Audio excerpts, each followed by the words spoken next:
I wasn't supposed to be here. Benefit galas weren't my scene. Never had been. Champagne flutes and forced conversations, designer dresses and networking smiles. All of it felt like theater I'd never learned to perform. But Principal Morrison had cornered me last week with that particular look on her face, the one that said this wasn't optional. "Emma, we need someone from the art department. Our biggest donors are attending. Just show your face. Talk about the program. Make them feel good about writing checks." So here I stood in the grand ballroom of some Manhattan hotel, whose marble floors probably cost more than I'd earn in a decade. My black dress was 6 years old, bought for a college interview I'd bombed spectacularly. The flats on my feet were sensible because heels felt like voluntary torture. Around me, women glittered in jewelry that could pay off student loans. Men wore watches worth small cars. And I tried not to look as uncomfortable as I felt. My fingers found the necklace at my throat. They always did when I was nervous. Simple silver chain, small anchor pendant worn smooth from 15 years of anxious touching. I'd had it so long I barely remembered not wearing it. Sometimes I caught myself reaching for it in the shower, forgetting I'd taken it off. "Ms. Reeves?" I turned to find Principal Morrison approaching with a silver-haired man in an expensive suit. Everything about him screamed money and power, from his Italian leather shoes to the platinum watch on his wrist. "This is Richard Castellano, board member of the Fontanelli Foundation. They're considering a major grant for our program." I shook his hand and slipped into teacher mode. The version of myself that could talk passionately about art therapy and creative expression, even while my mind counted the minutes until I could leave. He asked questions about our curriculum, our student demographics, our success stories. I answered honestly because I believed in what we did, even if I hated doing it surrounded by this much wealth. "You're quite dedicated," he said after several minutes. "The foundation appreciates educators who genuinely care. I just want kids to have outlets I didn't have at their age." Difficult childhood? The question was too personal for a fundraiser, but his tone was kind enough that I answered. "Complicated, but art helped. Still does. Well, let me introduce you to our director. He makes the final decisions on grants." Castellano gestured across the ballroom. "He's young, but don't let that fool you. Alessandro takes the foundation's work very seriously." We moved through the crowd, and I tried not to catalog how out of place I felt. Every woman here looked polished, confident, like they'd been born knowing which fork to use at formal dinners. I'd grown up in foster care until the Reeves adopted me at 4, then we'd fled to Boston when I was 10 for reasons my parents never fully explained. Fancy galas hadn't been part of that education. Then I saw him. He stood near the bar, surrounded by men in dark suits who moved like trained guard dogs. But he wasn't like them. He was maybe my age, 25 at most. Black hair styled perfectly, sharp jawline, shoulders that filled out his tuxedo in a way that suggested serious time in a gym or something more violent. Ice blue eyes stared at his phone, scrolling with one hand while the other held a glass of whiskey. Something about him made my chest tighten.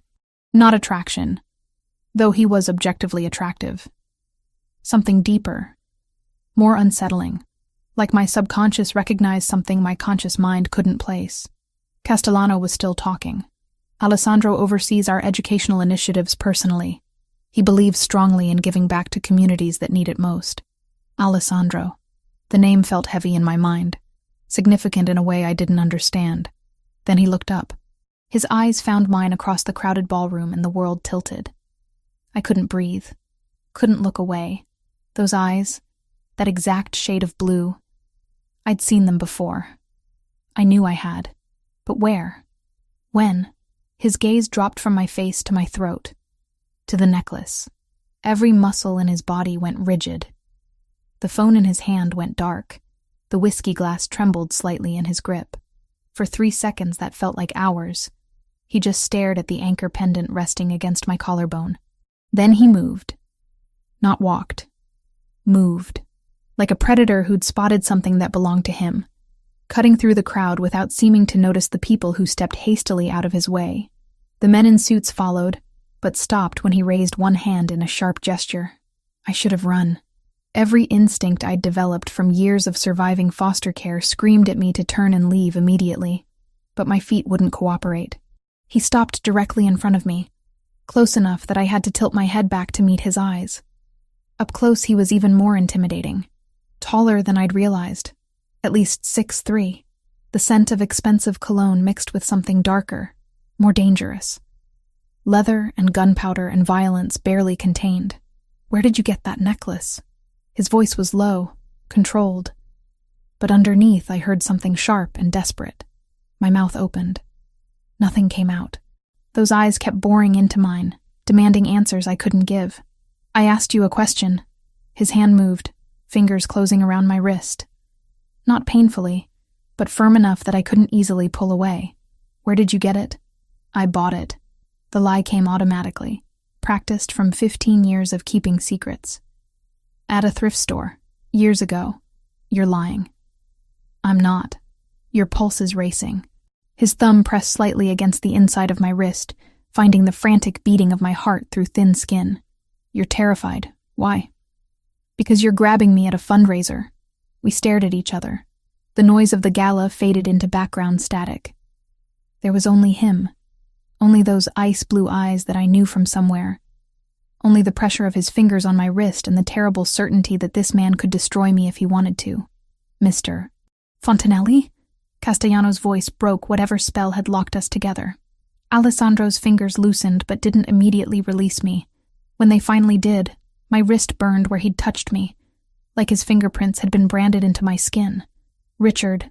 Alessandro's voice was perfectly controlled now, betraying nothing. You were introducing me to someone? Ms. Emma Reeves. She teaches art at PS 118 in Brooklyn. Brooklyn. The word hit me like a physical blow. Alessandro's eyes sharpened. Brooklyn, he repeated softly. How interesting. Why was that interesting? Why did the name of a borough make his expression shift from controlled fury to something calculating? I'll be in touch, Alessandro said, still looking at me. About the grant. Then he turned and walked away.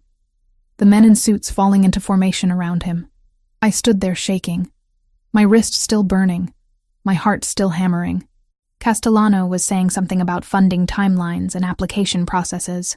I nodded without hearing. My eyes tracked Alessandro across the ballroom. He stopped near the exit, pulled out his phone, made a call. Even from this distance, I could see the tension in his shoulders. Then he looked back at me one final time. The promise in that look made my blood run cold. This wasn't over. Whatever I'd accidentally triggered by wearing this necklace, by being here, by existing, it was just beginning. I left the gala 20 minutes later, making excuses to Morrison about not feeling well. Walked 8 blocks before I could breathe normally again. Called a car because the subway felt too exposed, too public. In the back seat, my hand went to the necklace. I should take it off. Should go home and bury it in a drawer, never wear it again. But I couldn't. It was the only thing I had from that night 15 years ago. The only proof that the girl with blue eyes had been real. Had pressed this into my 10-year-old hand and whispered desperately for me to hide it, to never tell. And now her brother had found me. I didn't need to search his name to know that's who he was. The eyes were identical. The same impossible shade of blue I'd seen dimming in a warehouse in Red Hook when I was 10 years old, when I'd watched a girl my age die in a pool of blood and promised her I'd keep her secret. Alessandro Fontanelli. I'd kept that promise for 15 years, but something told me those years of silence had just come to an end. 3 days passed without further contact. 3 days where I jumped every time my phone rang, where I checked over my shoulder constantly, where sleep came in fragmented pieces filled with blue eyes and blood.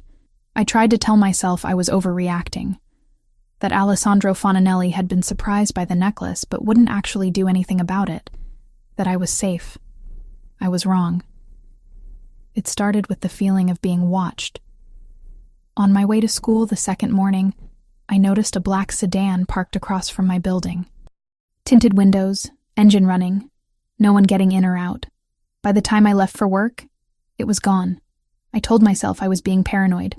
That afternoon, the same car appeared half a block from the school. Different location, same vehicle, same sense of eyes tracking my movements. The third day, there were 2 of them, black sedans at both ends of my street when I left for work. Men in suits standing near the subway entrance, not looking at me directly but positioned in a way that felt intentional. One of them had an earpiece visible beneath his collar. I wasn't paranoid. I was being surveilled. By the third night, I'd stopped sleeping properly. Every sound in my building made me freeze. Every footstep in the hallway outside my door sent adrenaline spiking through my system. I'd lived in this studio apartment for 6 months. Ever since coming back to New York after my parents died in Boston. It had felt safe before. Now it felt like a trap. I got home from school around 6, arms full of student artwork that needed grading. Unlocked my door, stepped inside, reached for the light switch. Someone was already sitting in my apartment. The scream died in my throat when I saw who it was. Alessandro Fontanelli sat in my desk chair, perfectly still in the darkness, hands folded in his lap. He wore a dark suit that probably cost more than 3 months of my rent. His ice blue eyes tracked my movement as I stood frozen in the doorway. "Close the door," he said quietly. My hand found the doorknob behind me. Every instinct screamed to run, to get out, to go anywhere but here. But where would I run? He'd found my apartment, had somehow gotten inside, had been waiting for me. Running wouldn't help. I closed the door. The click of the lock felt final. How did you get in? That's not the question you should be asking. Then what is? You should be asking how long I've known where you live, how much I know about you, and why you're still breathing when you've been lying to me. He stood in one fluid movement, towering over me even from across the small space. Emma Catherine Reeves, 25 years old. Born in Brooklyn, adopted by Michael and Jennifer Reeves at age 4. Lived in Brooklyn Heights until August 15th, 2010. Then your family relocated to Boston. Quickly. No job transfer, no family emergency. Just packed up and left within 2 weeks. My blood turned cold. You investigated me. Of course I investigated you. You're wearing my dead sister's necklace and lying about where you got it. He took a step closer. But here's what I can't figure out. Why did your family run to Boston on August 15th, 2010? That's 2 weeks after my sister was murdered in a warehouse in Red Hook. That's 2 weeks after a 10-year-old girl was executed, and the only witnesses were the killers. I don't know what you're talking about. More lies. Another step. Your heart is racing again. You're terrified. Because you do know. You know exactly what I'm talking about. He pulled his phone from his pocket, unlocked it, held it up so I could see the screen. A photograph filled the display. 2 children, maybe 9 years old, laughing at something off camera. A boy and girl with identical black hair and blue eyes. The girl wore the necklace I was wearing now. This was my sister, Bianca. We were twins.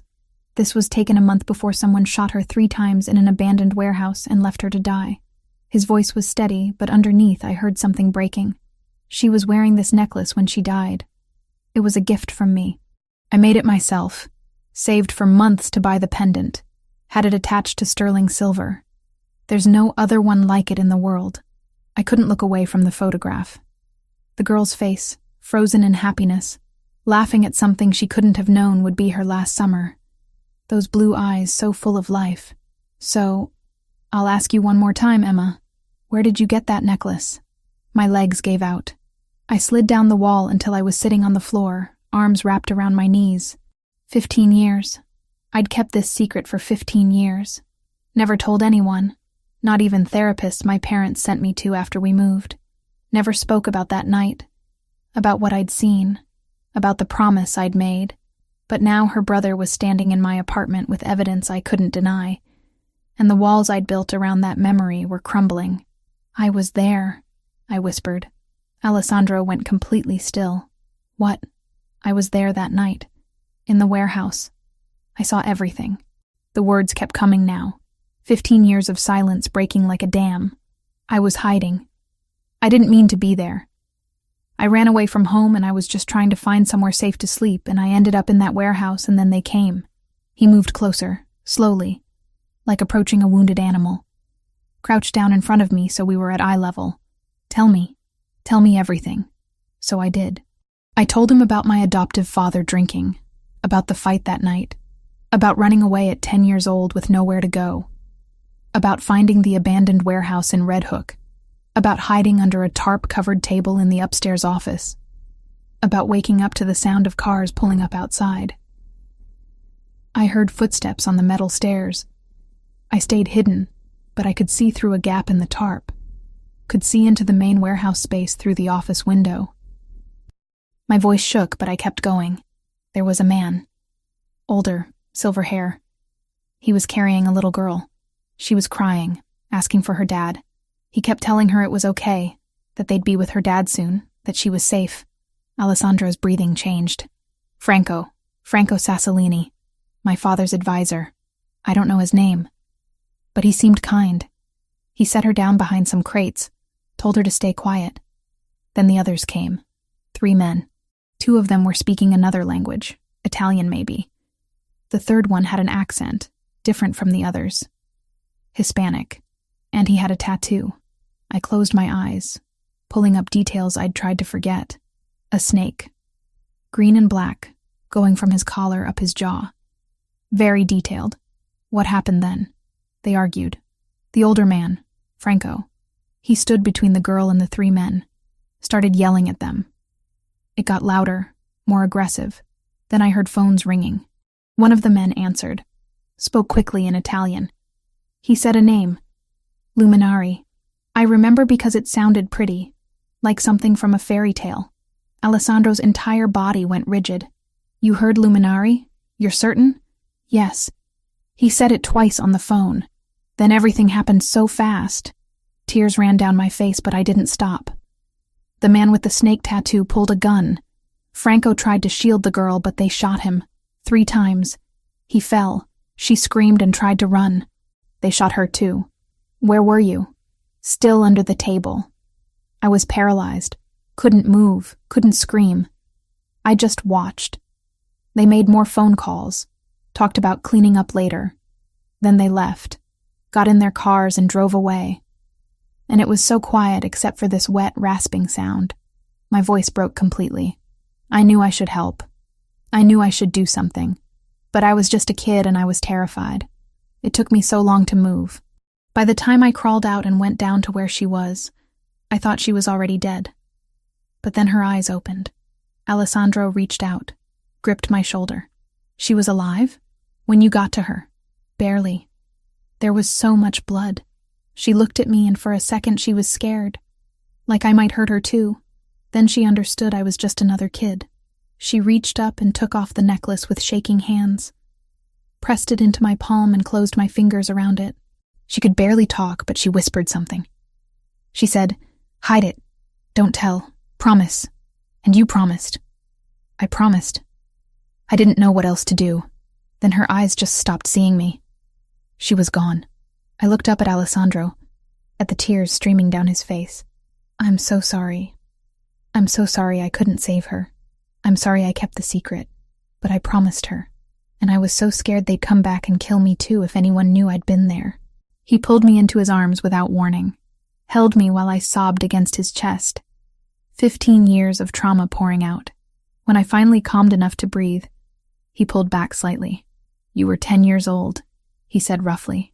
You witnessed a murder and survived. You kept a dying girl's promise for 15 years. You have nothing to apologize for. But if I'd told someone, you'd probably be dead. Whoever killed Bianca would have hunted you down and eliminated the witness. He stood, offered me his hand. Your parents knew, didn't they? That's why they ran to Boston. I let him pull me to my feet. I told them the next day. I didn't want to lie. They saw the news, recognized the location from my description. They were terrified. My dad said if anyone knew I'd witnessed a Mafia execution, I'd be killed. We left Brooklyn 2 weeks later. They made me promise never to tell anyone what I'd seen. Until now. Until now. I looked at him, at this dangerous man who'd broken into my apartment and somehow made me feel safer than I had in years. What happens now? His expression hardened. Now I find out who Luminari is, and I make them pay for what they did to my sister. Alessandro didn't leave my apartment that night. Instead, he made a phone call in Italian, speaking rapidly to someone named Luca, while I sat on my bed trying to process that I'd just confessed to witnessing a murder 15 years ago. When he finished, he turned back to me with an expression I couldn't read. I need you to tell me everything again. Every detail you can remember, no matter how small. So I did. We sat on opposite ends of my bed, and I walked him through that night in excruciating detail. The sound of cars arriving, the way Franco had carried Bianca so carefully, the exact words he'd spoken about her father being somewhere safe, the argument between Franco and the three men. Wait, Alessandro interrupted. You said Franco mentioned my father, that they'd be with him soon. What were his exact words? I closed my eyes, reaching back. He said your dad is waiting. We'll be there soon. You're safe now. Something like that. He kept reassuring her. Alessandro pulled out his phone, typed something quickly. My father was alive that night. He wasn't killed until 3 weeks later. The official story was that the Russians killed him in retaliation for the conflict they supposedly started by murdering Bianca. But if Franco was taking Bianca to meet our father somewhere safe, then your father knew something was wrong. He was trying to protect her, which means he knew there was an internal threat. Someone close enough to the family that he couldn't trust normal channels. Alessandro's jaw tightened. Tell me more about the three men, the two who spoke Italian first. I tried to visualize them. One was taller, muscular build, dark hair. He was the one who made the phone call, who said luminari. The other was shorter, stockier. They both wore dark clothes. Nothing distinctive I can remember. And the third? The one with the tattoo? That one was easier. Tall, but not as tall as you. Maybe 6 feet, shaved head, very muscular. The tattoo was incredibly detailed. A snake with its mouth open, fangs showing. It started at his collar and went all the way up the left side of his neck to his jaw. Green and black ink. He wore a leather jacket even though it was summer, and when he spoke he had a strong accent. Spanish, I think, but I was 10. I couldn't tell you exactly what kind. Alessandro was typing on his phone again. The snake tattoo, that's distinctive. If he's cartel, someone will know him. And if he's cartel. His expression darkened. The family was told the Solntsevskaya Bratva killed Bianca. Russian Mafia. We've been at war with them for 15 years because of it. But if the actual killer was Mexican cartel, then someone lied about who did it. Someone orchestrated the whole thing, used Bianca's death to start a war that benefited them. He stood, paced my tiny apartment. Roberto Luminari. You heard that name on the phone. Roberto Luminari has been my underboss for the past 4 years. Before that, he served as regent of the family, managing everything after my father died until I was old enough to take control. The implications were staggering. You think he killed your sister? I think he hired someone to kill my sister, killed Franco, and then killed my father to cover it up. Then he spent 15 years positioning himself as my most trusted advisor, while I hunted the wrong enemy. Alessandro's voice was ice. And now you're the only person who can prove it. Fear spiked through me. What does that mean? It means you're in danger. If Roberto finds out you exist, that you witnessed the murder, he'll eliminate you. He's kept this secret buried for 15 years. He won't let one witness destroy everything he's built. But no one knows I was there. I've never told anyone except my parents, and they're dead.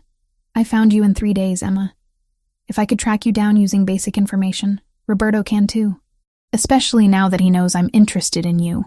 Alessandro stopped pacing, looked at me directly. Those men following you? That was me. But now Roberto knows I'm investigating something. He'll want to know why. And when he digs into your background, he'll find the same things I did. 10-year-old girl, family fled Brooklyn 2 weeks after the murder. Same time frame, same neighborhood. My hands started shaking. So what do?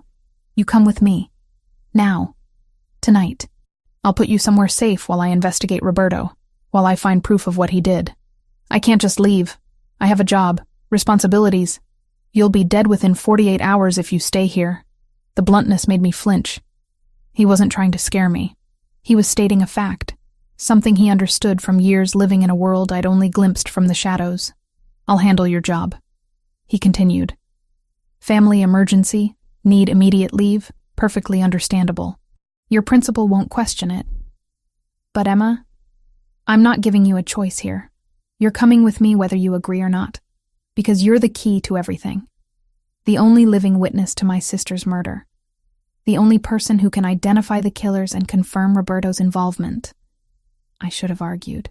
Should have fought for my independence, my right to make my own decisions. But looking at Alessandro's face, at the determination and barely controlled fury, I understood something fundamental. This wasn't about me anymore. This was about a 10-year-old girl who'd bled out on a warehouse floor while her brother searched for answers. This was about justice 15 years delayed. Okay, I said quietly. I'll go with you. Relief flickered across his face, quickly masked. Pack a bag. Enough for a week. Clothes, toiletries. Anything you can't live without. While I moved around my small apartment gathering things, Alessandro made more phone calls. I heard him giving orders in clipped tones, arranging security, setting up protocols. When I emerged from the bathroom with my toothbrush and medications, he was standing by the window looking down at the street. There's a car parked at the end of the block that wasn't there when I arrived, he said without turning around. Black sedan. Engine running. Could be nothing. Could be Roberto's people already moving. My blood ran cold. Already? He's not stupid. He's survived this long by being paranoid and proactive. Alessandro finally turned to face me. Ready? I looked around my apartment. 6 months of trying to build a life in the city where I was born. Trying to find some connection to the place my parents had fled from so urgently. Now I was leaving again. Running again. Because of the same night that had forced us out the first time. Ready? I lied. We took the back stairs. Alessandro moved with practiced ease through my building, clearly having scouted it before breaking in earlier. At the ground floor, a different door than the main entrance, he held up a hand to stop me, pulled out his phone, checked something, then pushed the door open. A black SUV waited in the alley, windows tinted, engine running. The driver was a massive man with a shaved head and a scar bisecting his left eyebrow. He nodded to Alessandro. Vincent, any problems? 2 men watching the front entrance. They haven't moved in 20 minutes. Want me to handle them? No. We leave quietly. If they follow, lose them. If they try to intercept, eliminate the threat. Alessandro opened the back door, gestured for me to get in. Emma, this is Vincent. He's been with me for 8 years. You're safe with him. I climbed into the SUV, Alessandro following. The interior smelled like leather and gun oil. As Vincent pulled out of the alley, I caught a glimpse of 2 men in suits standing near the front of my building, exactly where Alessandro had said. One of them spoke into a radio as we passed. They've made us, Vincent said calmly. Lose them. What followed was the most terrifying 10 minutes of my life. Vincent drove like he'd trained for this, weaving through Brooklyn streets with precision that suggested military or law enforcement background. Twice I saw cars behind us attempting to follow. Twice Vincent outmaneuvered them with turns that shouldn't have been possible. Finally, we merged onto the highway heading toward Manhattan. No one followed. We're clear, Vincent confirmed. Alessandro's hand found mine in the darkness, squeezed once. You did well. Most people panic. I'm panicking now, I admitted. I know, but you're doing it quietly, which is what matters. His thumb traced circles on the back of my hand, a gesture that should have been comforting, but felt charged with something else. Emma, I need you to understand what you're walking into. My world isn't safe. It's not clean or simple. The people I deal with, the things I have to do to maintain control, they're not pretty. You're warning me about violence? I watched your sister die when I was 10 years old. This is different. This is choosing to be part of it instead of accidentally witnessing it. I'm not choosing to be part of your world, I said. I'm choosing not to die. There's a difference. He almost smiled. Fair enough. We drove the rest of the way in silence. Manhattan rose before us, towers of glass and steel glittering in the night. Vincent navigated to a building in Midtown that screamed wealth, pulling into an underground garage secured by gates and armed guards. Welcome to my home, Alessandro said as we got out. For the foreseeable future, it's yours too. The private elevator took us directly to his penthouse. When the doors opened, I stepped into a space that belonged in architectural magazines. Floor-to-ceiling windows overlooking the city, furniture that was more art than function, lighting that seemed to come from everywhere and nowhere. It was beautiful and intimidating, and completely alien to someone who'd spent most of her life in modest apartments and foster care bedrooms. The guest room is this way. Alessandro guided me down a hallway. Private bathroom, everything you should need. If something's missing, tell me and I'll have it delivered. The guest room was bigger than my entire studio apartment. King bed with sheets that looked expensive, a desk, a closet that could fit 3 times the wardrobe I owned. Through another door, a bathroom with marble floors and a shower big enough for 4 people. Get some rest, Alessandro said from the doorway. We'll talk more in the morning about what happens next. Alessandro? He turned back. Thank you. For protecting me. Even though I'm just a stranger who happens to have information you need. His expression softened slightly. You're not just information, Emma. You were there with my sister in her last moments. You kept her promise for 15 years. That means something. To me, that means everything. Then he closed the door, and I was alone in a room that cost more than I'd earn in 5 years. Processing the reality that my life had just completely disintegrated because of a necklace I'd worn every day without thinking. I should have been terrified. I was terrified, but underneath the fear was something else. Something that felt almost like relief. For 15 years I'd carried this secret, this weight. Now someone finally knew. Someone who understood what it meant, who could finally give Bianca the justice she'd deserved. Whatever came next, at least I wasn't carrying it alone anymore. I woke to sunlight streaming through floor-to-ceiling windows, disoriented for a moment about where I was. Then memory crashed back. Alessandro. The penthouse. Running from men who wanted me dead because I'd witnessed a murder 15 years ago.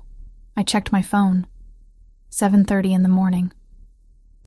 14 missed calls from Principal Morrison, and 3 texts asking where I was. My stomach twisted with guilt.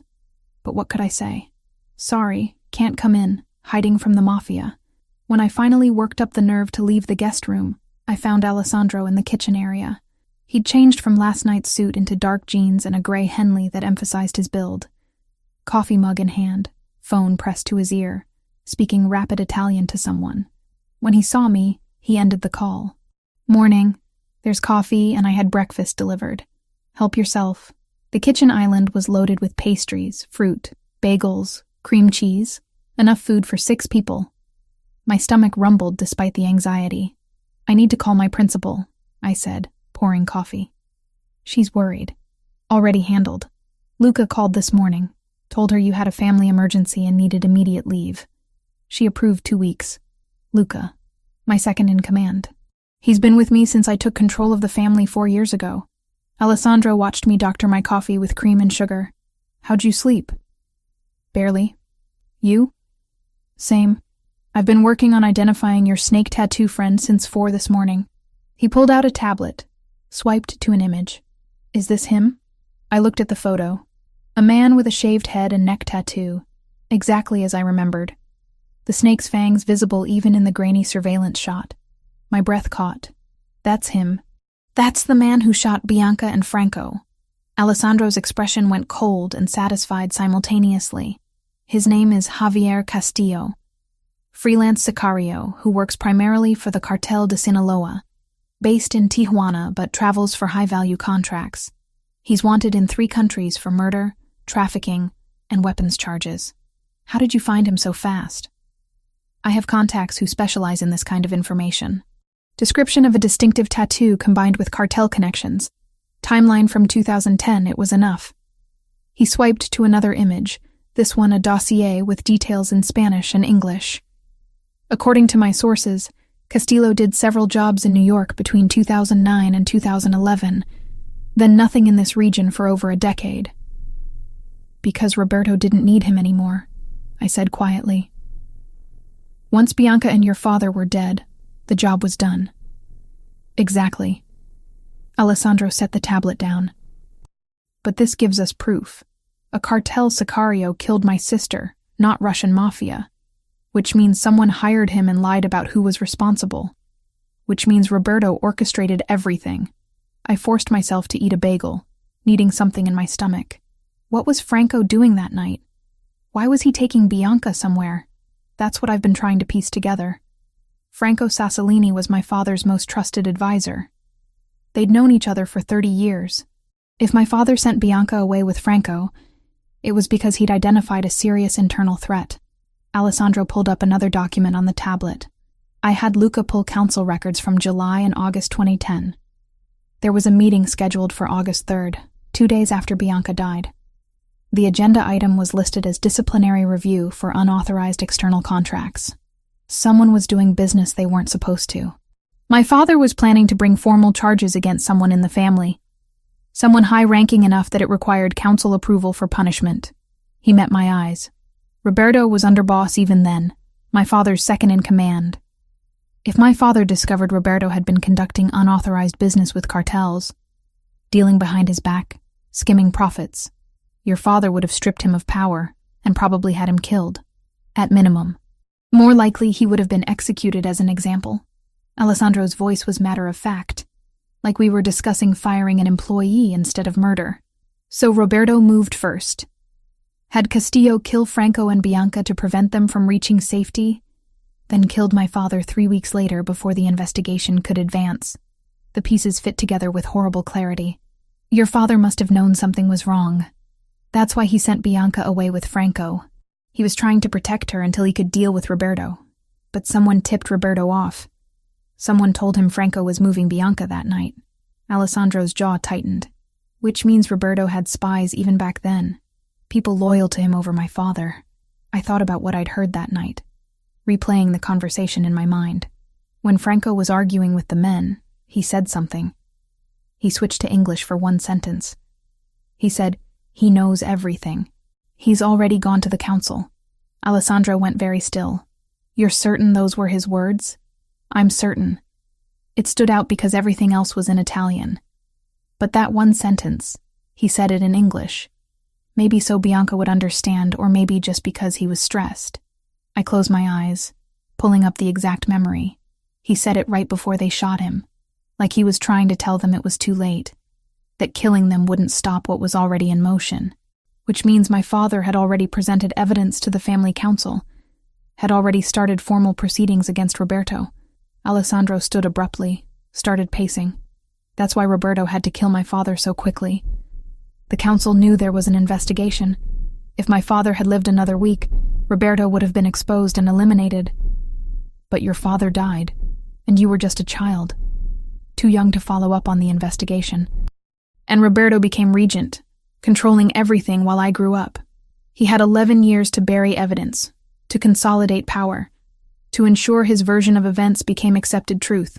By the time I was old enough to take control at 21, the Russian war had been raging for over a decade. There was no reason to question it. My phone buzzed. A text from an unknown number. I opened it, and my blood turned to ice. The message was simple.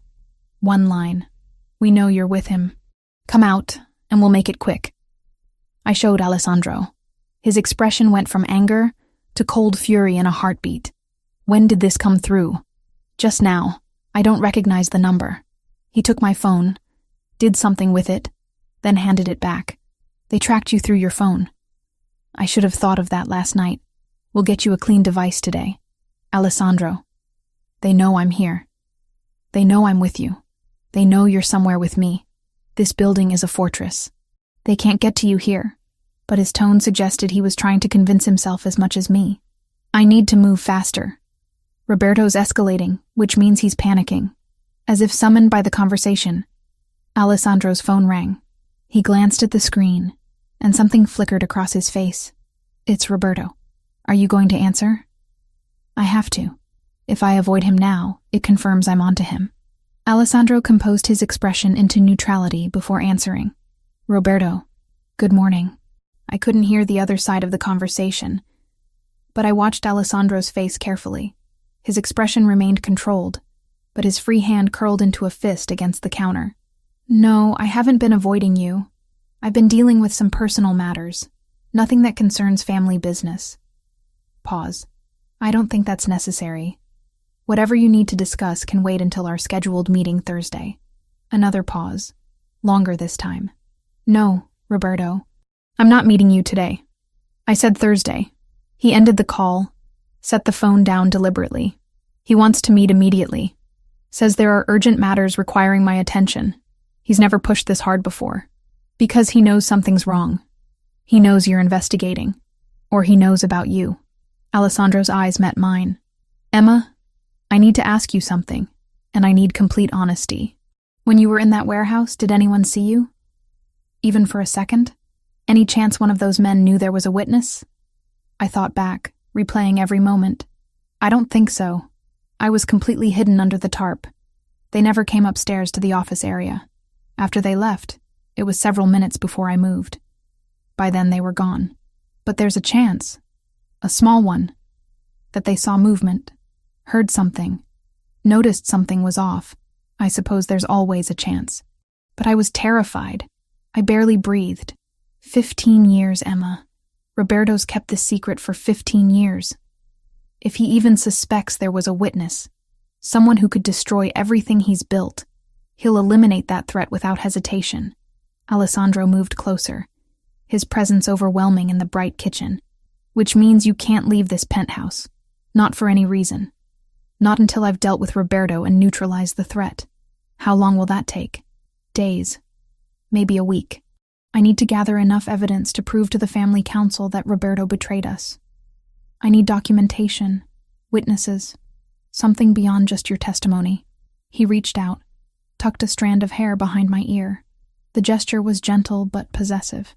I know this feels like a cage, but it's a cage that keeps you breathing. And if Roberto comes here, if he forces a meeting, then he'll have to go through 12 armed men and me. And I promise you, Emma, he won't get to you. I failed to protect Bianca.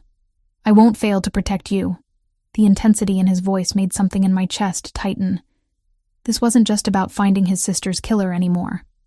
Somewhere in the past 24 hours, I'd become something more than a witness to him, something personal. Outside the windows, the city sprawled beneath us.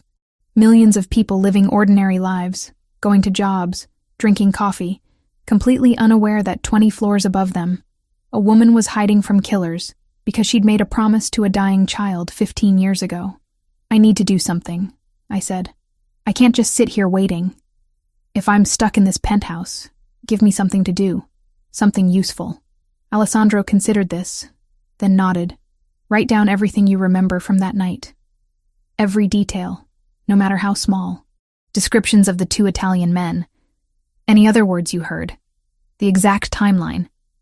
Anything that might help us identify everyone involved. You think there were others besides Roberto? Roberto didn't act alone. Someone helped him, covered for him, possibly carried out the actual murders under his orders. If we can identify everyone involved, we can dismantle his entire network. He handed me the tablet. Start writing. I'll have Luca bring you a clean laptop and phone later. As he turned to leave, my hand caught his wrist. Alessandro, thank you. For believing me. For protecting me. I know I'm just some random teacher who happened to witness something, but you're not random, he interrupted. You were there when my sister died. You gave her comfort in her last moments. You kept her promise for 15 years. That makes you family in a way Roberto never was. His hand covered mine where it gripped his wrist, and I protect my family. Then he was gone, disappearing into his office to make calls in Italian, while I sat at his kitchen counter trying to write down memories I'd spent 15 years trying to forget. 5 days trapped in Alessandro's penthouse. 5 days of watching the city through floor-to-ceiling windows, feeling like a bird in a very expensive cage. The guards rotated shifts every 8 hours. I learned their names, their patterns, the way they moved through the space like well-trained shadows. Marcus during the day, David in the evenings, Vincent at night. All of them unfailingly polite, constantly armed, never quite looking me in the eye.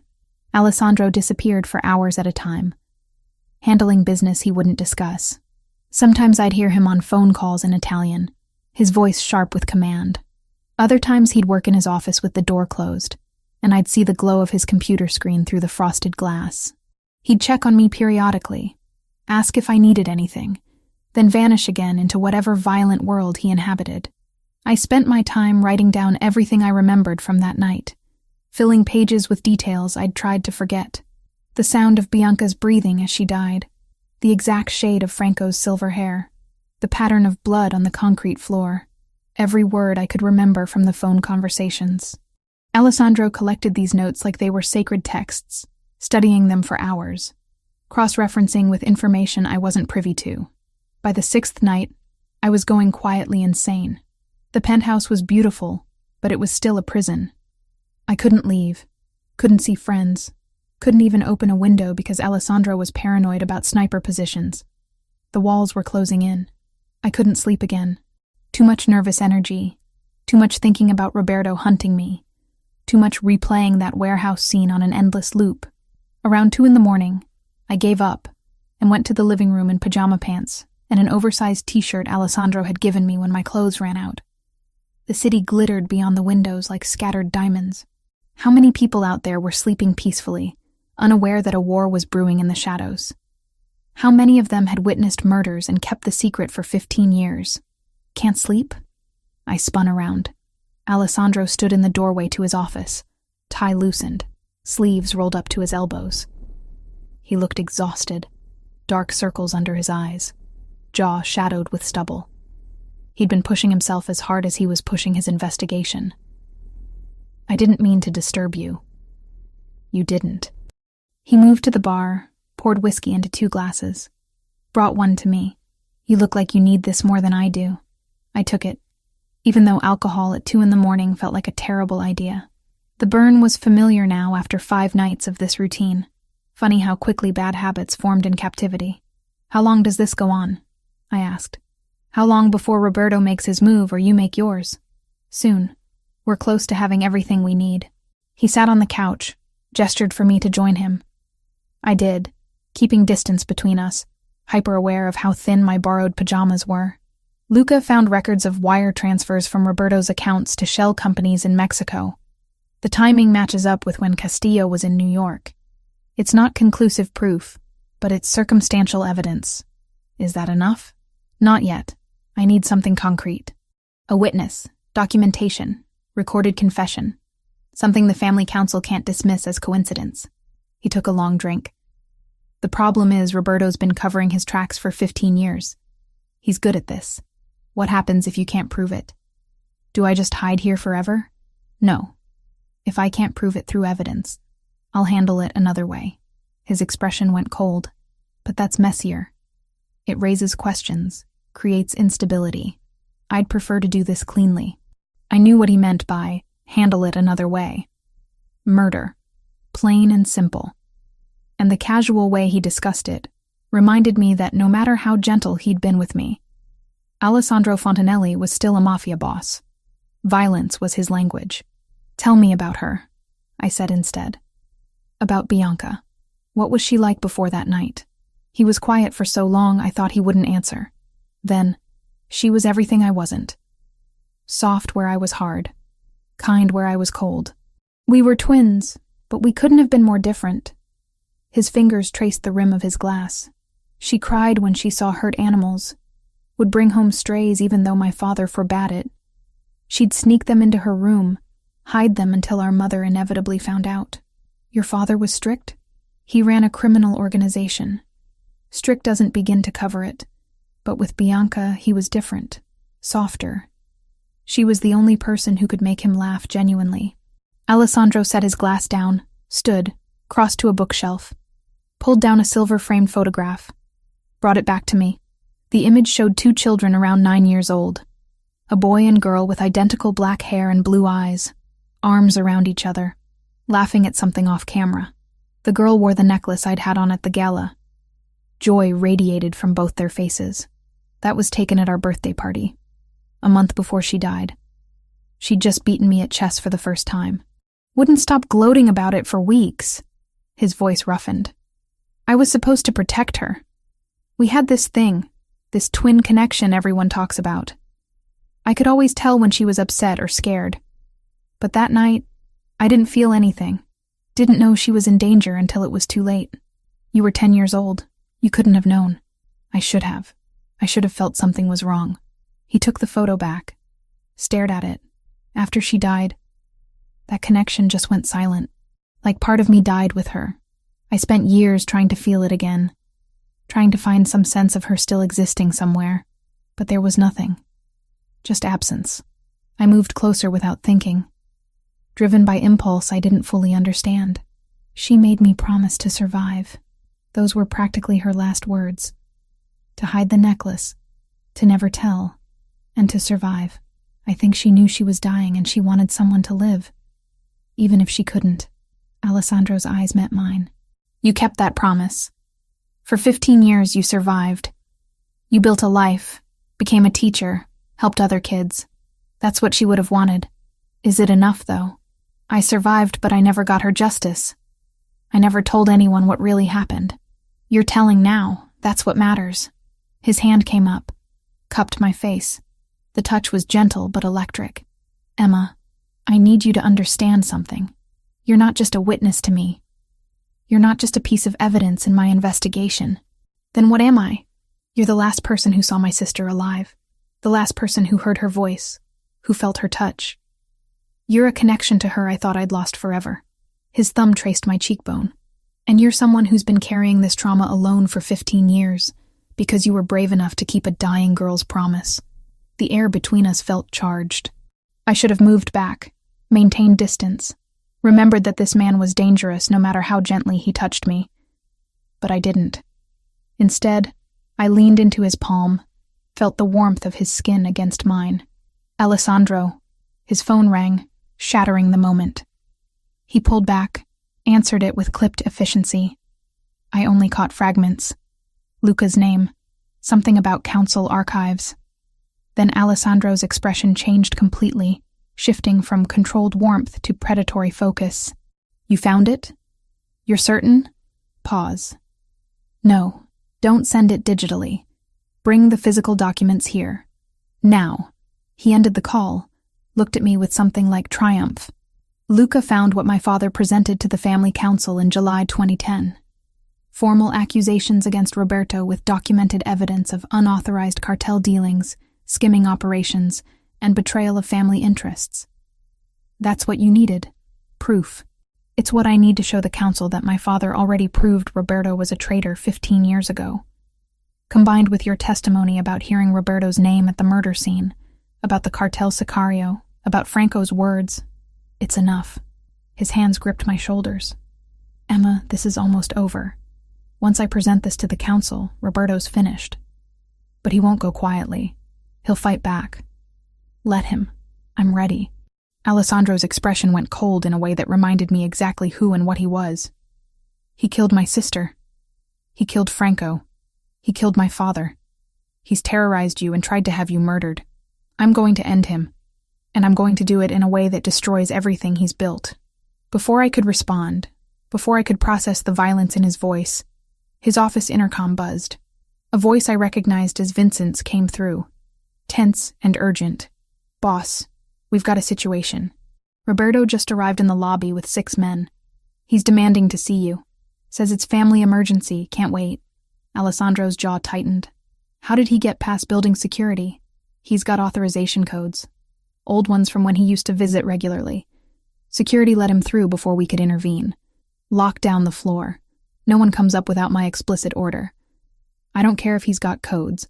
I don't care if he claims emergency. He doesn't get access to this penthouse. Understood. But boss, he's making threats. Says if you don't meet with him, he'll take it as declaration of war.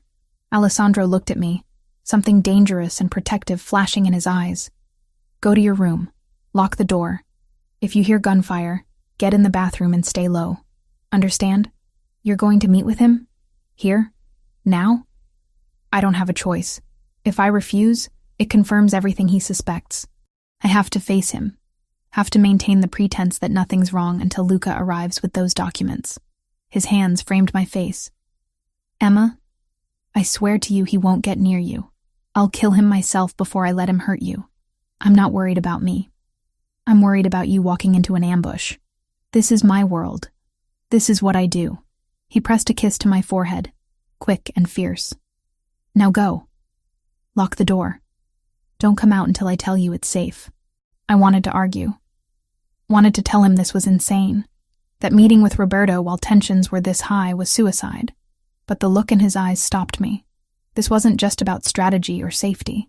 This was about facing the man who'd destroyed his family. This was personal.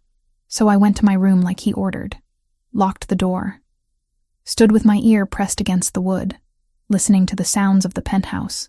Footsteps, voices too muted to make out words. The elevator chiming, and waited for the gunfire I was certain would come. I couldn't stay in the room like Alessandro ordered. Call it stupidity or survival instinct. But I needed to know what was happening. If gunfire started, if something went wrong, I wasn't going to die trapped in a bedroom without knowing why. I crept to the door, unlocked it as quietly as possible, eased it open just enough to slip through. The hallway leading from the guest wing to the main living area was dimly lit. I could hear voices now, clearer. Alessandro's controlled baritone and another voice, older, smoother. You've been avoiding me, Alessandro. That's not like you. I've been busy, Roberto. Handling personal matters that involve hiding school teachers in your penthouse. That kind of personal. My blood turned cold.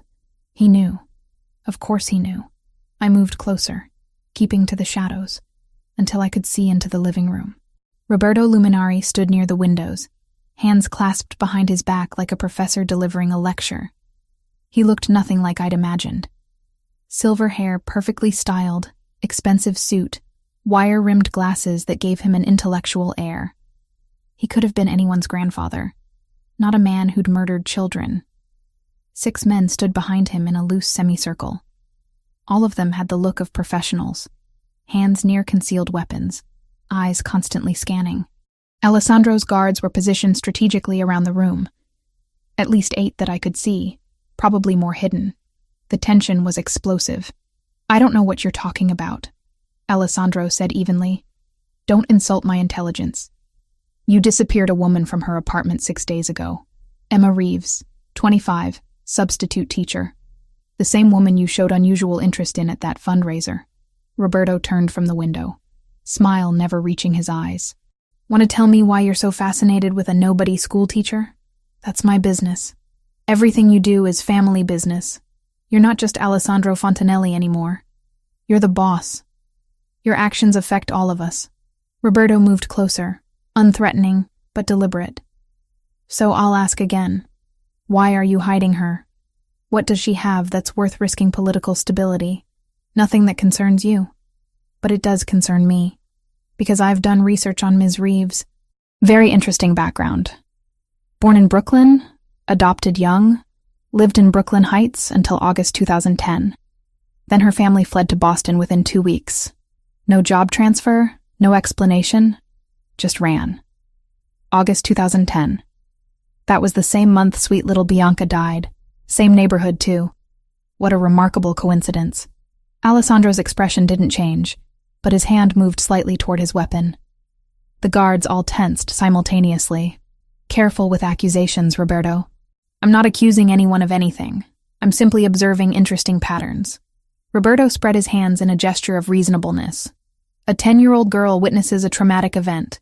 Her family runs away to protect her. 15 years later, she shows up wearing a very distinctive necklace. And suddenly you're investigating things that were settled long ago. Makes a man wonder what she saw that night. You're reaching. Am I? Because from where I stand, it looks like you've found a witness. Someone who can contradict the accepted version of events from 15 years ago. Someone who might have information that could be dangerous to certain people. Roberto's mask of civility cracked slightly. Where is she, Alessandro? Somewhere you'll never find her. Is she listening right now? Hiding in one of your guest rooms? Roberto raised his voice. Emma, sweetheart, if you can hear me, you should know Alessandro can't protect you forever. Eventually, you'll have to leave this penthouse. And when you do, my people will be waiting. I pressed my back against the wall, fighting the urge to run. He was baiting me, trying to draw me out or scare me into making mistakes. She's not your concern, Alessandro said coldly. She's absolutely my concern. She's a threat to family stability, to our understanding of past events, to certain arrangements that have been in place for 15 years. Roberto's voice hardened. I know what she is, Alessandro. I know what she saw, and I know you're using her testimony to build a case against me. Then you know I have proof you're a traitor." The words hung in the air like a death sentence. Roberto's pleasant facade shattered completely. "Traitor, I'm the one who held this family together after your father's death. I'm the one who raised you, who taught you everything you know about leadership.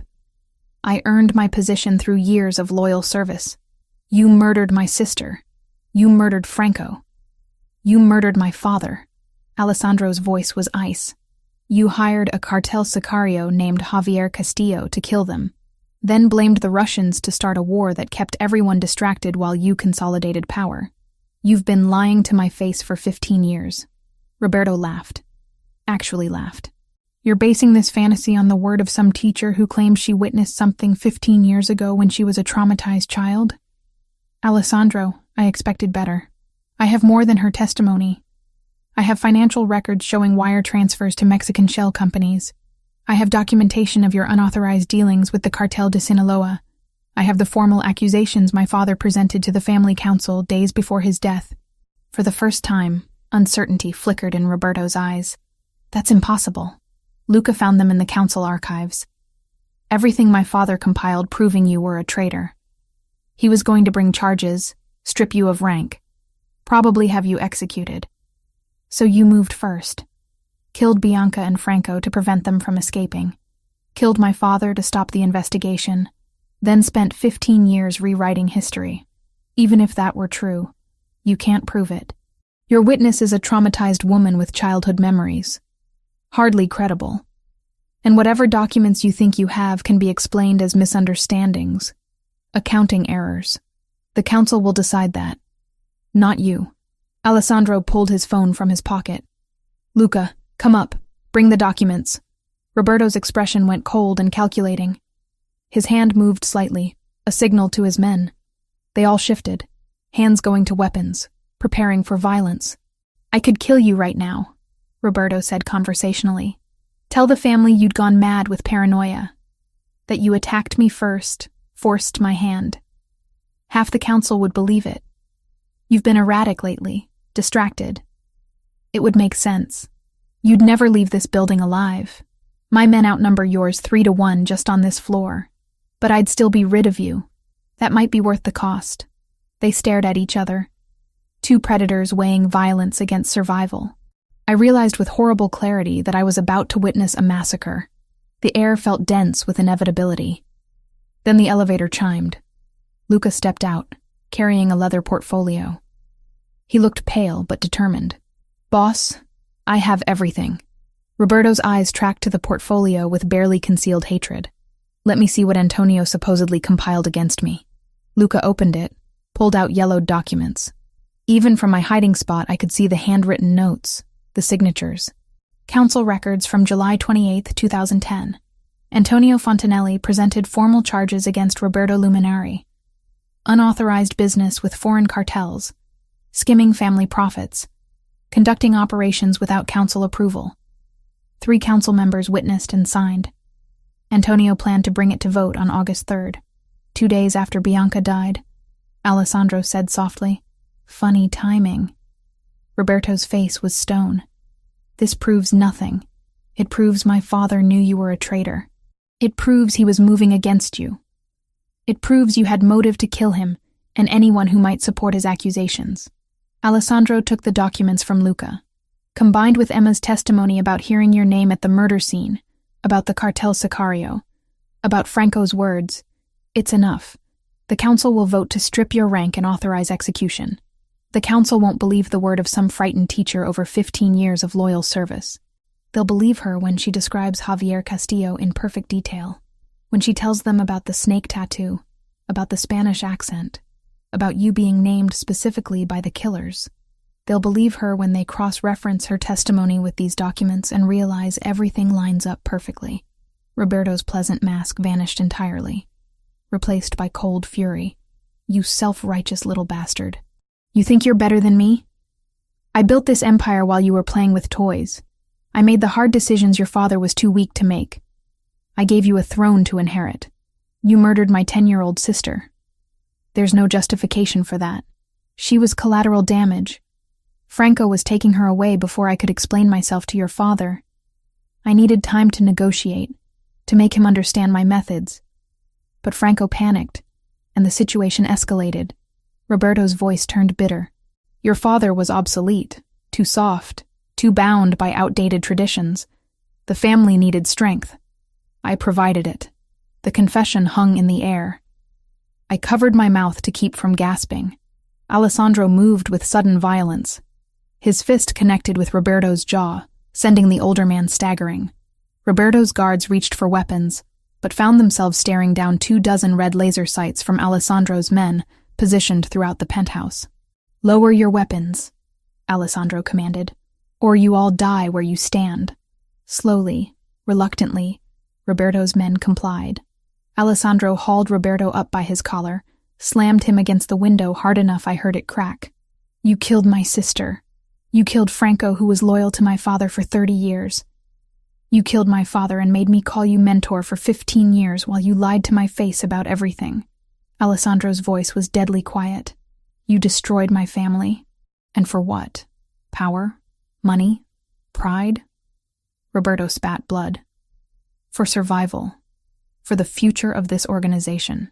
Your father would have run us into the ground with his sentimentality. He would have led with honor, something you know nothing about. Alessandro pulled his gun, pressed it against Roberto's temple. The older man's eyes widened with genuine fear for the first time. Wait. Alessandro. Wait. We can negotiate this. I have information, resources, connections that could benefit you. I don't negotiate with child killers. That witness of yours. She's still vulnerable. My people know about her. Even if you kill me, they'll finish the job. She'll never be safe. Alessandro hit him again, then again. Roberto crumpled to the floor, face bleeding, glasses shattered. Her name was Bianca, my sister, your victim. Say her name. Alessandro, please. Say it. Bianca, Roberto sobbed. Her name was Bianca, and I had her killed because she was in the wrong place. And Franco, and your father. I did it all to protect what I'd built. I'm sorry. I'm sorry. Sorry isn't enough. The gunshot was deafening in the enclosed space. Roberto's body jerked once, then went still. Blood spread across the white marble floor like dark wine, pooling around his head. I couldn't move. Couldn't breathe. I'd just watched Alessandro execute a man in cold blood. Watched him pull the trigger without hesitation, without remorse. The man who'd been gentle with me, who'd kissed my forehead an hour ago, had just become a killer right before my eyes. Alessandro stood over the body for a long moment. Then he turned, looked directly at my hiding spot in the shadows. Our eyes met across the distance. Emma. I ran. Back to the guest room, slamming the door, locking it even though I knew it wouldn't keep him out if he wanted in. Collapsed on the bed, hands over my ears like I could unhear that gunshot. Unsee the blood spreading across expensive marble. Footsteps approached. A soft knock. Emma. Let me in. Go away. Please. You killed him. You just shot him in the head in your living room. He deserved it. That's not justice. That's execution. In my world, they're the same thing. His voice was steady through the door, no hint of regret. He murdered 3 people. He destroyed my family. He tried to have you killed. What did you expect? That I'd hand him over to the police? I pressed my palms against my eyes, trying to block out the image of Roberto's body on the floor. I knew what you were. I knew you were dangerous. But seeing it, watching you pull that trigger, it's different. It makes it real. Silence. Then quietly, I know, and I'm sorry you had to see it, but Roberto needed to die, and he needed to know exactly why before the end. I couldn't argue with that, but I also couldn't reconcile the man who'd held me gently hours ago with the one who'd just committed murder, without flinching. I didn't see Alessandro for 3 days after Roberto's death. He was handling what he called cleanup, which I tried not to think about too carefully. The body was gone when I finally emerged from the guest room the next morning. The marble floor spotless, no evidence that a man had died there, like it had never happened. But I knew better. The image was burned into my memory alongside Bianca bleeding out 15 years ago. Some things you couldn't unsee. The guards were different now. More of them, rotating more frequently, all on high alert. Vincent explained when I asked that Roberto's death had created instability. His loyalists were still out there, some of them high-ranking. The family council was meeting to review evidence, to decide if Alessandro had been justified. Until they voted, we were in a holding pattern. On the fourth morning, Alessandro finally appeared. He looked exhausted, older than his 25 years. Shadows under his eyes, jaw tight with stress, shoulders carrying weight I couldn't begin to imagine. "Can we talk?" he asked from the kitchen doorway. I'd been making coffee, trying to maintain some semblance of routine while trapped in his penthouse. "I suppose we have to eventually." He poured himself a cup, leaned against the counter. "I know seeing Roberto die was traumatic. I know it confirmed every fear you have about what I am, what I'm capable of. But I need you to understand something. He wasn't going to stop. If I'd let him walk out of here, he would have escalated, would have come after you, after anyone who could expose him. I understand the logic. I'm not stupid." I cradled my mug, staring into dark liquid. "But understanding why you did it doesn't make it easier to accept. One moment you're gentle with me, making me feel safe. The next you're executing someone. How do I reconcile those two versions of you? You don't. They're both real. Both part of who I am." He moved closer, not quite touching, but close enough I could feel his warmth. "Emma, I'm not asking you to forgive what I did or accept my world as normal. I'm asking you to understand that violence is sometimes the only language power understands. Roberto murdered 3 people and would have murdered more. Justice in my world isn't courtrooms and lawyers. It's direct and immediate. And now? Now that he's dead, what happens? Now the family council reviews everything. My father's documents, your testimony, financial records linking Roberto to Castillo, his confession before he died. Alessandro set his mug down. They'll vote on whether his execution was justified. If they rule in my favor, his assets are forfeit, and his loyalists fall into line. If they rule against me, I face consequences. What kind of consequences? Best case, censure and loss of some authority. Worst case, forced resignation and exile." His expression was unreadable. "Possibly death if they decide I've become unstable." My chest tightened. Would they really kill you? The family doesn't tolerate leaders who make unauthorized executions. Even if Roberto was guilty, I moved without council approval. That's a violation of protocol. He finally looked at me directly. But I'd do it again. He deserved to die for what he did to Bianca. And what about me? Once the council votes, am I free to go? Something flickered in his eyes. You want to leave? I want to stop being a prisoner. I want to go back to my life, my apartment, my job. I want to pretend the last week and a half never happened. The words came out harder than intended. You saved my life. I'm grateful. But I can't live in this world. I can't be the person who watches executions and acts like it's normal. I never asked you to. You didn't have to. Just by being here, by knowing what I know, I'm complicit. I'm part of it now, whether I want to be or not." Alessandro was quiet for a long moment. Then quietly, "You're right. You didn't choose this. Bianca made you promise to survive, and you kept that promise.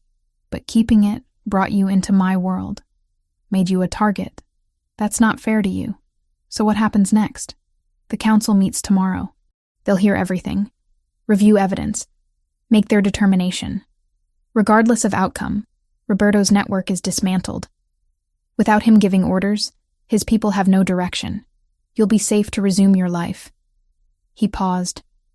"If that's what you want, what else would I want? You could stay." The words hung between us, weighted with meaning I wasn't ready to unpack. Not as a prisoner, as someone who chooses to be here. With me. I stared at him, trying to understand what he was offering. "Alessandro, I'm a substitute teacher from Brooklyn. You're a mafia boss who just executed your underboss. What kind of life could we possibly have together? An honest one. One where you know exactly who and what I am, and choose me anyway." He moved closer, cupped my face in his hands. "Emma, I know this is insane. I know I have no right to ask after everything you've witnessed. But these past days with you, they've been the first time since Bianca died that I've felt something other than anger and emptiness. You barely know me. I know you kept a promise to a dying child for 15 years. I know you're brave enough to face trauma head-on instead of running from it. I know being near you makes me feel human in a way I'd forgotten was possible. His thumb traced my cheekbone. I know I'm falling in love with you, and that terrifies me more than any war or council vote ever could.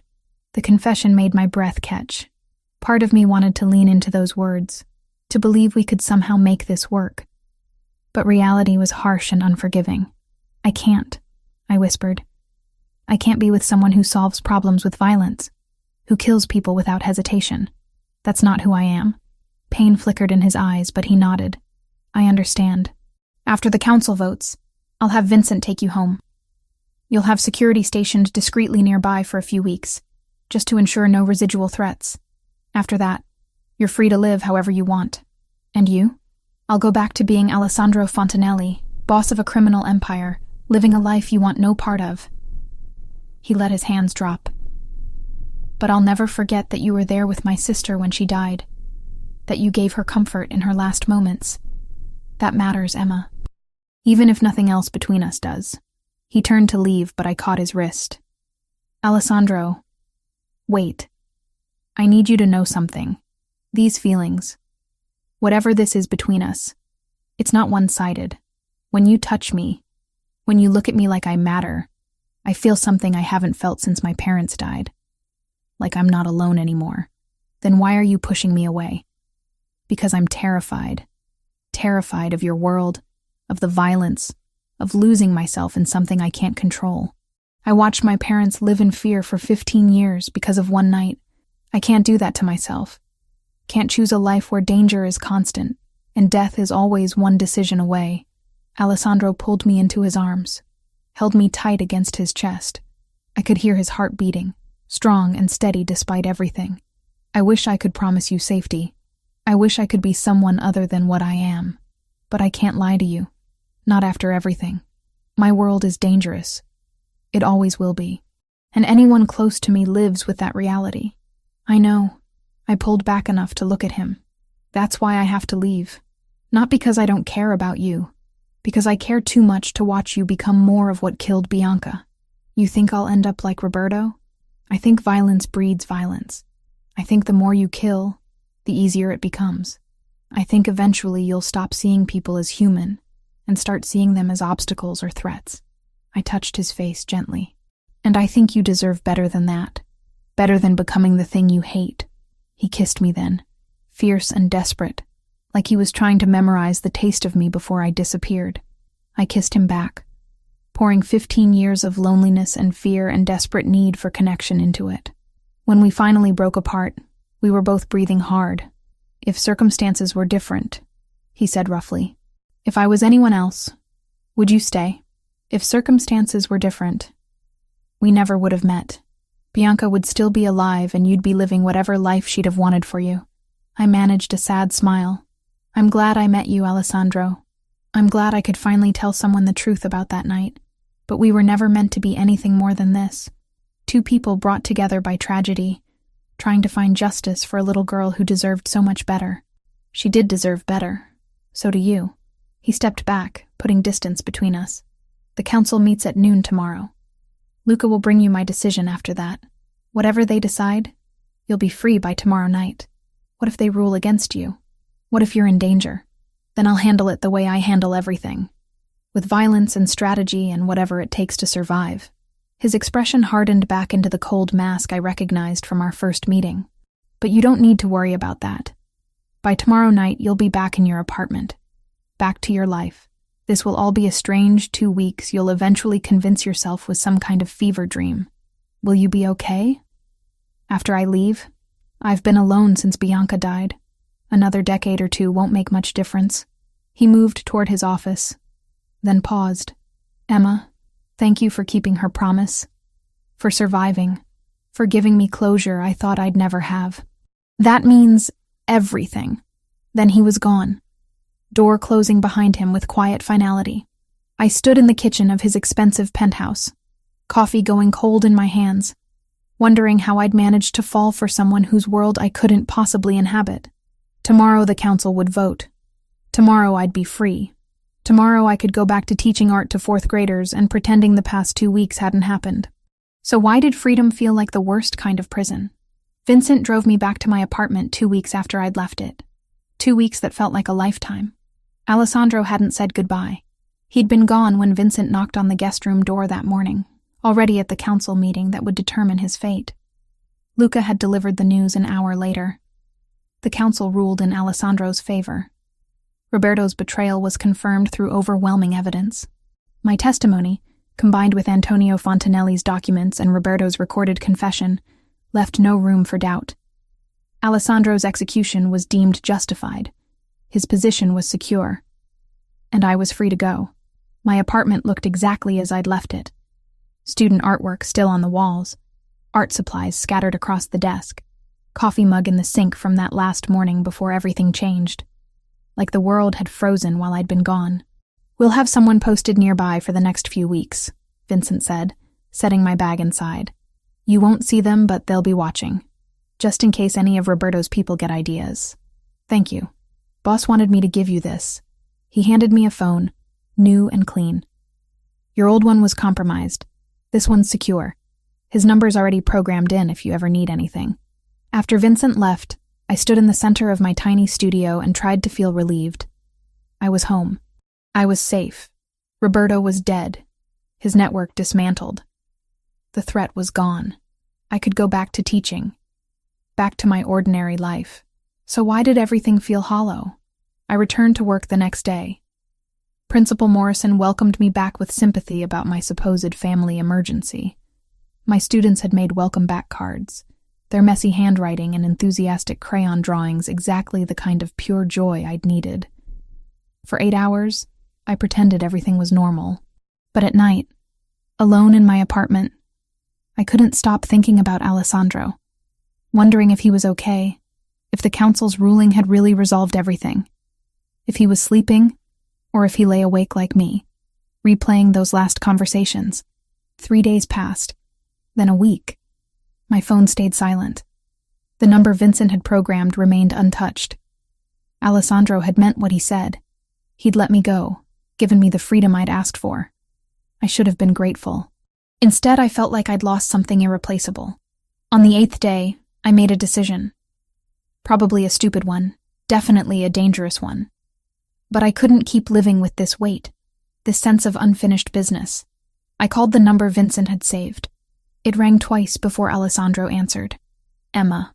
Just my name, but the way he said it made my breath catch.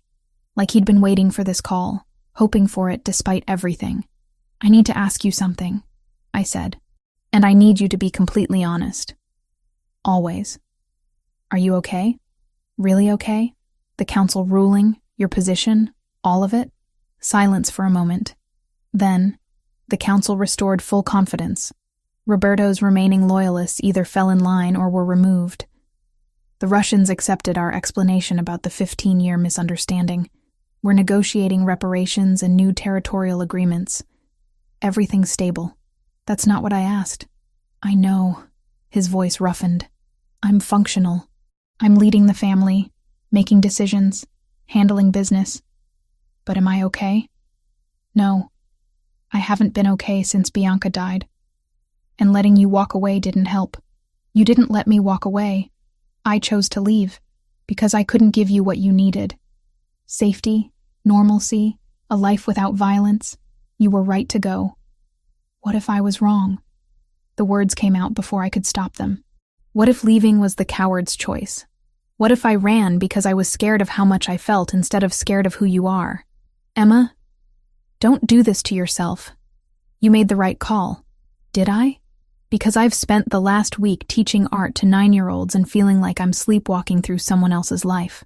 Everything that mattered, everything that felt real, happened in those 2 weeks with you. And I threw it away because I was terrified. You were terrified for good reason. My world almost got you killed. Your world also made me feel alive for the first time since my parents died. Made me feel like I mattered. Like my survival for the past 15 years meant something. I paced my small apartment. Phone pressed to my ear. "Alessandro, I need to know something. When you said you were falling in love with me, did you mean it? Or was it just the intensity of everything that happened? I meant it. I mean it. Past tense doesn't apply when the feeling hasn't changed. He paused. But that doesn't mean we should act on it. You deserve better than a life spent wondering if I'll come home, or if you'll get a call that I've been killed. You deserve peace. What if I don't want peace? What if I want something real, even if it's dangerous?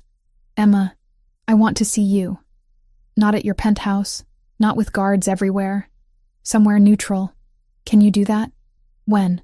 Tonight. There's a cemetery in Brooklyn, Greenwood. Meet me at the main entrance at 8. Why a cemetery? Because I need to take you somewhere. Show you something. And then we can both decide if this is really over, or if we're giving up on something that could matter. He agreed. I spent the rest of the day second-guessing myself. But by 7:30, I was in a car heading to Greenwood Cemetery. The grounds were officially closed, but Alessandro had connections that could open anything. He was waiting when I arrived, standing beside a black car, wearing jeans and a dark jacket instead of his usual suits. He looked younger, more like the 25-year-old he actually was instead of the Mafia boss he'd been forced to become. "Where are we going?" he asked as I approached. "Follow me." I'd done research during the week I'd been gone. Found records, made calls, discovered information I hadn't known at 10 years old. Now I led Alessandro through winding cemetery paths until we reached a section with newer headstones. There, 2 markers side by side, Bianca Marie Fontanelli, born March 15, 2000, died August 1, 2010, beloved daughter and sister. Franco Giovanni Sassolini, born June 8, 1960, died August 1, 2010, loyal friend and protector. Alessandro stopped dead, staring at the stones like he couldn't quite believe they were real. "I didn't know they were buried together. Your mother arranged it." I found the records. She wanted Bianca laid to rest beside the man who tried to save her. I moved closer to him. I've never visited before. Never could bring myself to face it, but I needed to come here with you. Needed to tell her that her promise worked, that I survived, that I helped you find the truth. Alessandro knelt between the 2 graves, one hand on each stone. "Bianca, I'm so sorry it took me 15 years. Sorry I didn't figure it out sooner. Sorry Roberto got away with it for so long." His voice broke. "But I got him. He's gone. And Franco's been avenged too. You're both finally at peace." I knelt beside him, pulled the necklace from under my shirt. I'd worn it every day for 15 years. But now it was time to let it go. She gave me this in her last moments. Made me promise to hide it, to never tell, to survive. I kept that promise, Bianca. I survived. And because I did, Alessandro found the truth. Your death wasn't meaningless. It wasn't forgotten. I unclasped the necklace, placed it at the base of Bianca's headstone. The anchor pendant caught the fading sunlight, gleaming silver against dark granite. "Thank you," I whispered. "Thank you for trusting me. Thank you for that final gift. I hope wherever you are, you know you made a difference." Alessandro pulled me against him, buried his face in my hair. We stayed like that for a long time, kneeling between 2 graves, mourning people we'd both lost in different ways. Finally, he pulled back enough to look at me. "Why did you bring me here?" "Because I needed you to see that I'm not running from your past anymore. I'm not scared of the girl who died, or the weight of what I witnessed. I've carried her with me for 15 years.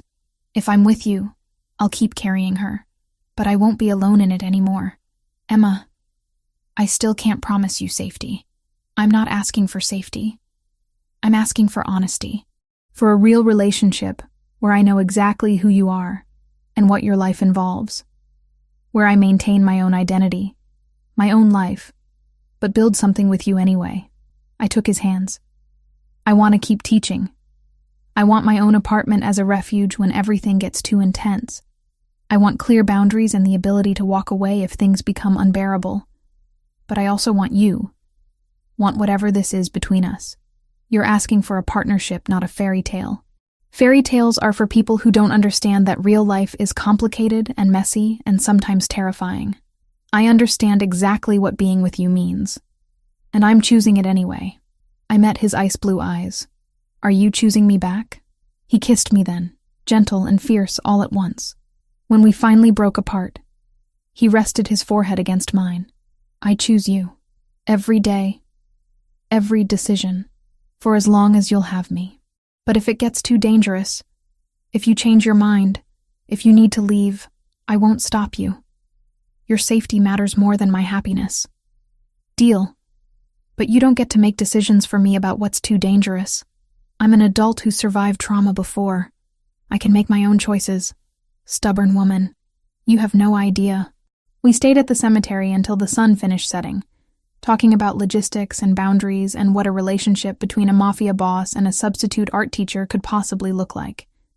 It wouldn't be easy. It wouldn't be safe. But it would be real. 6 months later, I stood in front of a classroom teaching 4th graders about color theory, while Alessandro handled business I deliberately didn't ask about. Most nights I went home to my apartment in Park Slope. Some nights I went to his penthouse in Manhattan. We'd found a rhythm that worked, a balance between his world and mine. And once a month, we visited Greenwood Cemetery together, brought flowers, told Bianca stories about our lives, thanked her for the promise that had brought us together. She'd asked me to survive 15 years ago. I'd done more than that. I'd lived, and I'd found someone who understood that surviving and living weren't always the same thing, but both were worth fighting for.